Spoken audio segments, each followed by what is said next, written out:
بریم ببینیم همسایه‌مون میخوان چیکاره بشن. اسمش چیه؟ علی. میخواد چیکاره بشی علی؟ لاستیک فروش. میخواد چیکاره بشی؟ روسا پلیس میخوام بشم. پلیس. اسمش چیه؟ کال. میخواد چیکاره بشی؟ فوتبالیست. پلیس. اسمش چیه؟ علیرضا.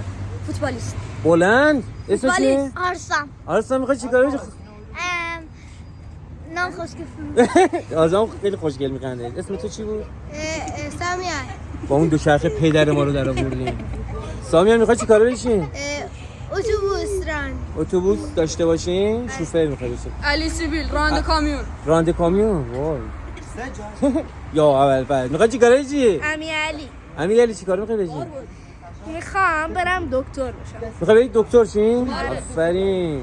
یعنی اینا دهن ما رو سرویس کردن تو این محله. بچا دیوارگل من خواستم بهتون نشون بدم. ببین چقدر باحاله.